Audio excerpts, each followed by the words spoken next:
So in this unit, we will see about GVF, that is gradually varied flow, and RVF, rapidly varied. Gradually varied flow in rectangular channel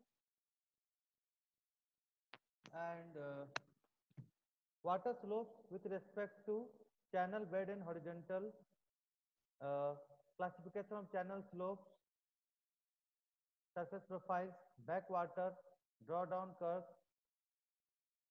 Okay, these things we will see in GVF, and in RVF we will see about hydraulic jump, elements and characteristics of hydraulic jump, types of hydraulic jump, location and applications of hydraulic jump, energy loss in a hydraulic jump. So these are the contents of this video.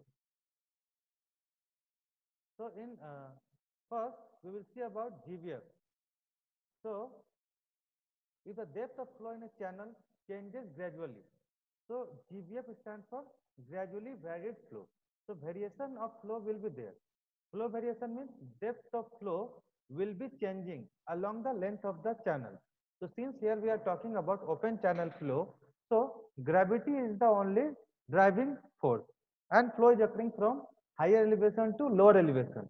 So along the length of the channel, whether it is natural or man-made or artificial channel, there is certain variation of depth of flow when along the length of the channel. So the variation may be gradual or rapid. So if the depth of flow in a channel changes gradually over a long length of the channel, then it is called as GVF. So in this schematic representation, we can see this is a sluice gate. So sluice gate, it is just like an opening in any dams or barracks to release water. A suitable amount of water we can release to the downstream side, and we can regulate the flow with this sluice gate.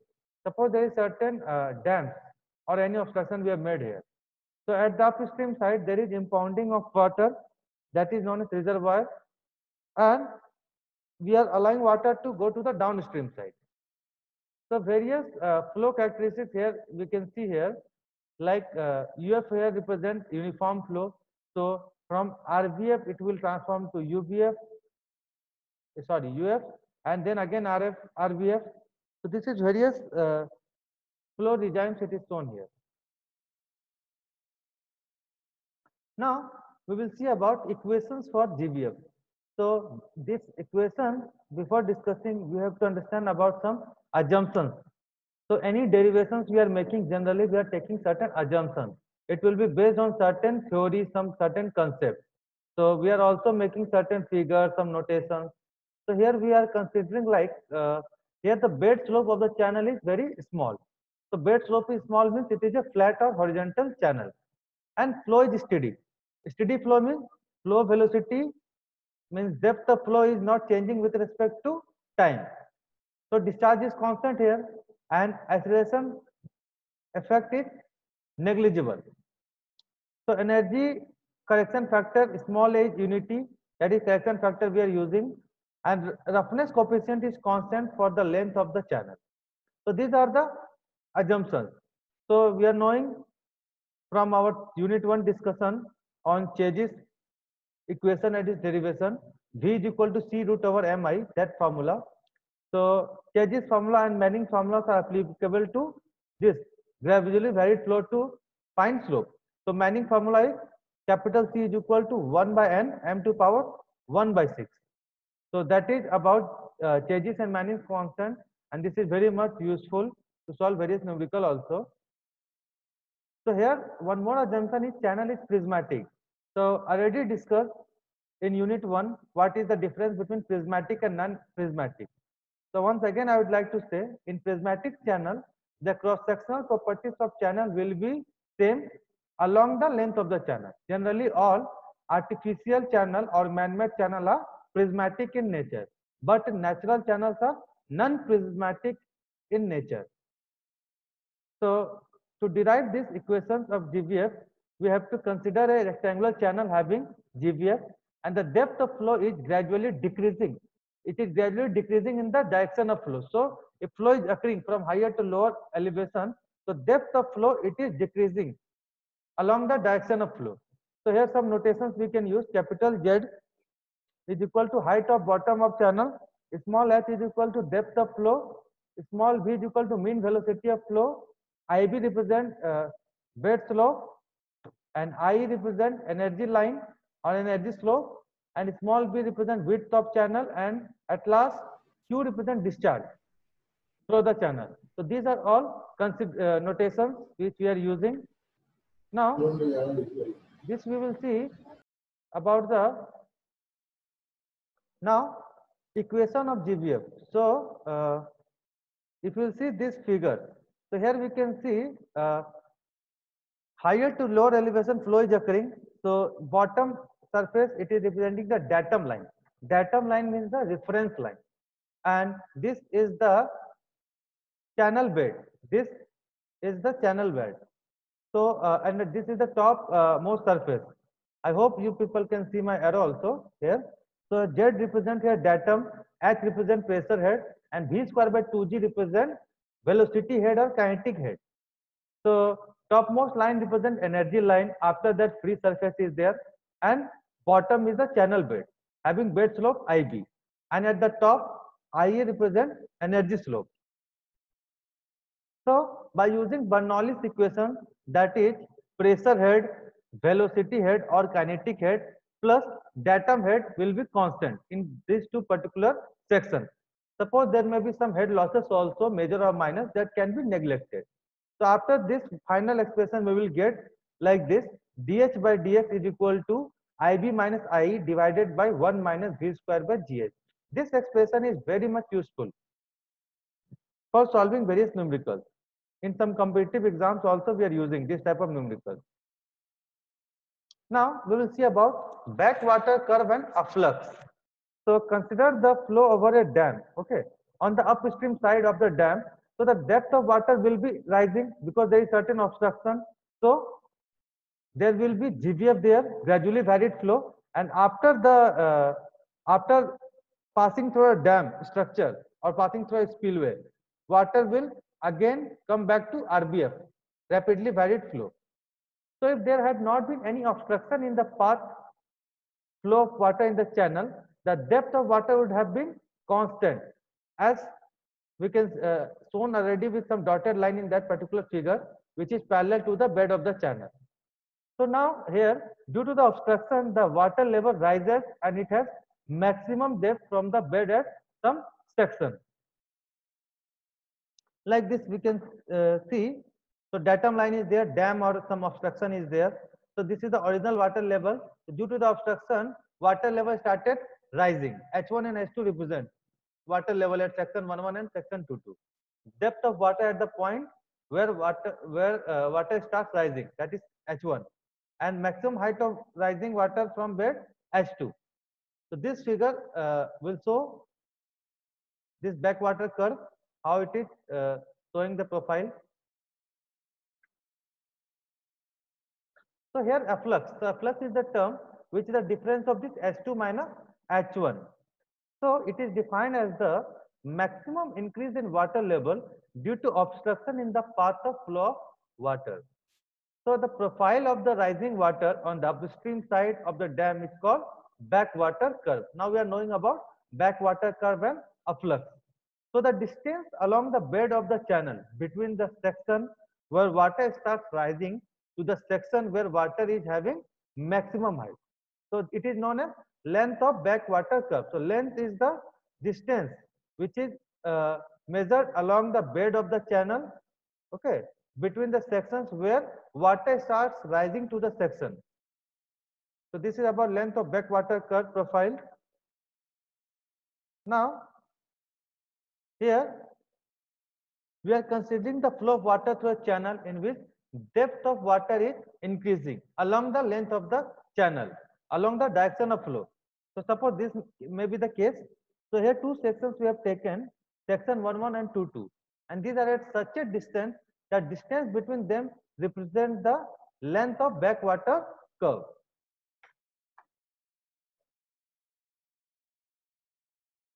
So various notations here also we are using the same. So here what we are using Bernoulli's equation at section 11 and 22. So Z1, Z2 represent datum head, H1, H2 represent pressure head. That is P by gamma. Gamma is specific weight of water or unit weight of water. And V1 square by 2G and V2 square by 2G represent datum head or kinetic head. And HL represent here head loss. So here we can see at section 2 Zetum head is 0. So further this equation will be reduced to this form, and here we can get the expression final. Length of backwater curve is equal to E2 minus E1 by IB minus IE. So here E2 is the specific energy at section 2 and E1 is the specific energy at section 1. So what is specific energy? It is the sum of H plus V square by 2G. That is pressure head plus velocity head. That is specific energy. Here also it is written. Now, in this topic, we will see about classification of channel bottom slopes. So, various types of channel slopes are there like critical, mild, steep, horizontal, adverse. So, in critical slope, the channel bottom is designated as critical when the bottom slope IB, bottom slope how we are denoting it as IB is equal to critical slope. So if a channel bottom slope is designated as critical, if its bottom slope IB is equal to critical slope, and corresponding to that we are having here normal depth which we are denoting it as Yn. So normal depth of flow will be equal to critical depth Yc, or in a long channel unstable flow will occur. So this is about critical slope, and in mild slope what we will get here, the channel bottom slope is designated as mild when if bottom slope is less than critical slope. Very simple. If bottom slope is less than critical slope, then we will call it a mild slope. So the application of Manning's or Chase's formula will then indicate that when the bottom slope is mild, the normal depth Yn of flow is greater than the critical depth Yc, and in a long channel subcritical flow will occur. So this is about the classification of critical and mild slope. Now three more criteria are there, like types are there. Steep slope. So the channel bottom slope is designated as steep when if the bottom slope is greater than critical slope, if it is greater than steep, if less than mild. So the application of Manning's and Chase's formula will then indicate that when the bottom slope is steep, the normal depth of flow is less than critical depth, which we are denoting it as Yc, and in a long channel subcritical flow will occur. And if we will talk about horizontal slope, then here when the channel bottom slope is equal to 0, so flat condition, the bottom slope is designated as horizontal and normal depth of flow is infinity. And last one is adverse, that we are also call it as negative slope. So when the channel bottom slope instead of falling rises in the direction of flow, generally it is observed that along the direction of flow depth of water is reducing, but in some cases it is also increasing. So it is designated as adverse slope. So bottom slope is 0 and normal depth is here increasing. Now after that we will see about hydraulic jump. This is very important phenomenon to discuss in open channel flow. So here the rise of water level will take place due to the transformation of unstable shooting flow. Okay, that means supercritical to the stable streaming flow. So with this figure we can see rapid decrease in average velocity and increase of depth, including the high degree of mechanic energy loss takes place in hydraulic jump. As you can see, this is obstruction from uniform flow to GBF, then again RBF. After that again flow will bounces back. So H1 and H2 will be the height of water here at this particular section, and this section 1, and 2. So this is the schematic representation of hydraulic jump. Hydraulic jump, just you can see from a spillway. So this is an example of rapid flow. This is water released from a spillway. So what is the basic characteristic of hydraulic jump? The jump is unsteady. Unsteady means the depth of flow will vary with respect to time, and it is irregular. Irregular means what? With respect to space, it will vary. So based on wind direction and heavy wind blow, it changes its property and can be choppy and undular sometimes. So this is about hydraulic jump. So there is certain application of hydraulic jump also. So for various practical application, like it raises the water level in the channel for irrigation purpose. If you want to enhance the water level in our irrigation channels, then we can use this hydraulic jump. It increases the weight on an apron of an hydraulic structure due to the increased depth of flow. Hence, the uplift pressure acting on the apron is considerably counterbalanced. So, uplift pressure, whatever it is acting, it can be balanced by this extra weight which it is acting on the apron. That is the top portion of a hydraulic structure. It may be used for mixing chemicals. Suppose some chemicals we are mixing for various types of uh, there may be various uses of mixing a chemical. Maybe sometimes we are measuring discharge. For that we are mixing dyes, or suppose sometimes we are also mixing chemicals for some uh, um, if to feed some marine animals. So the hydraulic jump can be used to remove the air from water supply and sewage lines to prevent the air locking. Usually when the hydraulic jump takes place, the considerable amount of air is trapped in the water. That air can be helpful in removing the wastes in the stream that are causing pollution. So these are some significant applications of hydraulic jump. So now if we will talk about types of hydraulic jump, so basically it is can be many types depending upon the topographical feature. Topographical means undulations, what is the terrain feature, and bed surface, roughness. All those will guide us in distinguishing various types of hydraulic jump. So this can be grouped based on the Froude number, which is the ratio of inertial force by gravitational force. So like undular hydraulic jump, the Froude number is in the range of 1 to 3, then undular. So undular jump is irregular, not properly formed, and there are certain turbulence in water particles. There will be some turbulence. Weak jump.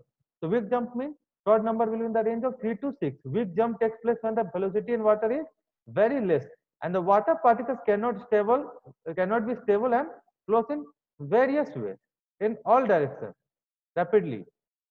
After that, it is oscillating hydraulic jump. So here Froude number range will be 6 to 20. So what is the feature here? That in an oscillating jet enter into supercritical state, and the number of particles start oscillating in clockwise or either anti-clockwise direction, forming slighter tides or waves to top surface. Also the flow is dependent on heavy blow of air in one direction. So this is about oscillating hydraulic jump. Now steady hydraulic jump, where Froude number will be in the range of 20 to 80. So here the bed surface is quite rough, so the particles start to tend in one direction with heavy velocity, and turbulence, frictional losses are mostly in this type of jump. Strong hydraulic jump, which is having Froude number greater than 80. So what is that?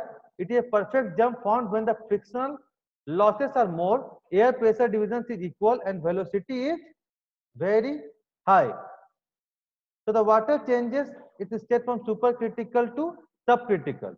Very short length when compared to all other types of hydraulic jump. So this jump is highly preferred in dam structure. So these are various types of hydraulic jumps we have discussed. So this is about this particular lecture. Thank you so much.